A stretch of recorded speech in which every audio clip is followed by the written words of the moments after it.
লাব্বাইক আল্লাহুম্মা লাব্বাইক, হাজির হে আল্লাহ, লা শারীকা লাকা লাব্বাইক, আপনি ছাড়া কোনো মাবুদ নাই, ইন্নাল হামদা, সমস্ত প্রশংসা আপনার, ওয়ান নি'মাতা, সমস্ত নিয়ামত আপনার।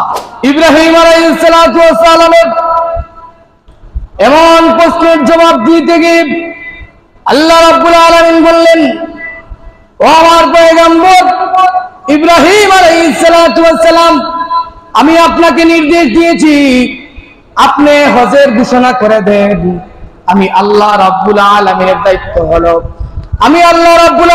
দায়িত্ব হলো পৃথিবীতে যে সমস্ত মানুষেরা আছে আর কিয়ামত পর্যন্ত আমি আল্লাহ আমার যেই সমস্ত বান্দা বান্দীদেরকে এই পৃথিবীতে সৃষ্টি করব, আমি আল্লাহ প্রত্যেকটা মানুষের কানের ভিতরে আপনার এই ঘোষণার শব্দকে পৌঁছাইয়া দেব।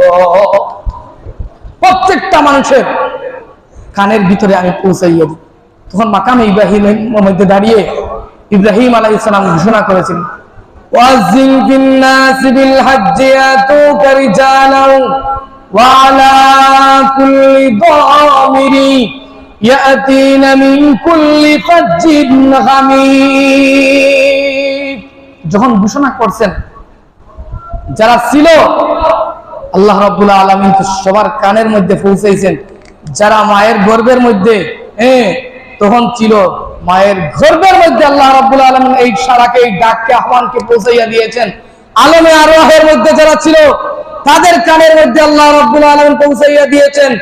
এই ঘোষণা শুনে যারা সঙ্গে সঙ্গে লাব্বাইক আল্লাহুম্মা লাব্বাইক, লাব্বাইক লা শারীকা লাকা লাব্বাইক, ইন্নাল হামদা ওয়ান নি'মাতা লাকা ওয়াল মুলক লা শারীকা লাকা লাব্বাইক, এই তালবিয়া যারা পড়েছে, এই আল্লাহর স্লোগান, আল্লাহর বক্তব্য স্লোগান যারা দিয়েছে, যারা একবার দিয়েছে একবার হজ ফরজ হবে, যারা দুইবার দিবে তখন দুইবার আল্লাহর বাড়ির জিয়ারত নসিব হবে, তিনবার যারা এই তালবিয়া পাঠ করেছে আলমে আরওয়াহের জগতে, রূহের জগতে মায়ের গর্ভ থাকা অবস্থায় তিনবার পড়লে তিনবার হজ নসিব হবে, চারবার বললে চারবার বাইতুল্লাহর জিয়ারত নসিব হবে। এইভাবে যদি কেউ 10 বার পাঠ করে 10 বার আল্লাহর বাড়ির দেখার সুযোগ পাবে।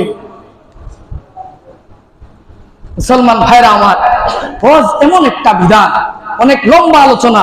হজ এমন একটা বিধান যেই হজ মানুষকে পরকালের কথা ইয়াদ করিয়ে দেয়, পরকালের কথা স্মরণ করিয়ে দেয়।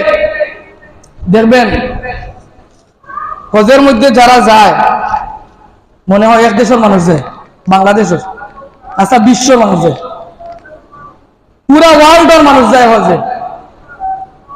তখন দেখবেন মন্ত্রীকে, মিনিস্টারকে, প্রেসিডেন্টকে, তারপরে চৌধুরীকে, তালুকদারকে, মুঘলকে, পাঠানকে, কোনো তফাৎ আছেন, পার্থক্য আছেন? প্রত্যেক একই ইহরাম, প্রত্যেক একই তালবিয়া, লাব্বাইক আল্লাহুম্মা লাব্বাইক, হাজির হে আল্লাহ, লা শারীকা লাকা লাব্বাইক, আপনি ছাড়া কোনো মাবুদ নাই, ইন্নাল হামদা, সমস্ত প্রশংসা আপনার, ওয়ান নি'মাতা, সমস্ত নিয়ামত আপনার। না আর কোন স্লোগান আছে? একটাই স্লোগান। এর থেকে বোঝা যায় হজ এমন একটা বিধান যেই বিধান মানুষকে আখিরাতের কথা ইয়াদ করিয়ে দেয়। আর যখন হজের মধ্যে মানুষ যায় দুনিয়ার কোনো চিন্তা থাকে না তার মধ্যে। প্রকৃত ইমানদার যে আল্লাহ কোরআনের মধ্যে যে মুমিনের কথা উল্লেখ করছেন, প্রকৃত মুমিন যারা, তাদের মধ্যে হজে যাওয়ার পরে, আল্লাহর বাড়িতে যাওয়ার পরে যারা গেছেন, আপনারা ভালো করে জানেন যখন আল্লাহর বাড়ির সম্মুখীন হয়ে যাবেন তখন কিন্তু আর কোনো কিছুর কথা ইয়াদ থাকে না, বউর কথা ইয়াদ থাকে না, বাচ্চার কথা ইয়াদ থাকে না, জমির কথা ইয়াদ থাকে না, মাল সম্পদের কথা ইয়াদ থাকে না, মেল বেস্টের কথা ইয়াদ থাকে না, গাড়ি ঘোড়ার কথা ইয়াদ থাকে না। একটা ইয়াদ, হে আল্লাহ, যে উদ্দেশ্য নিয়ে এসেছি আল্লাহ আমাকে আপনি কবুল করেন, নিষ্পাপ করে আল্লাহ আমাকে এই ভূমি থেকে আমার মাতৃভূমির মধ্যে নিয়ে দেন। কথা বলেন ঠিক না বেঠিক? এমন উদ্দেশ্য নিয়ে হাজিরা যায়।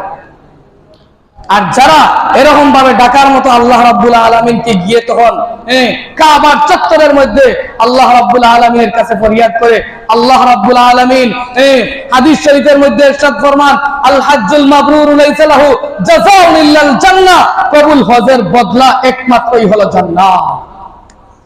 মুসলমান ইমানদার, অপর এক হাদিসের মধ্যে আসছে যারা আল্লাহ রাব্বুল আলামিনের দরবারে মাকবুল এবং মাবরুর হজ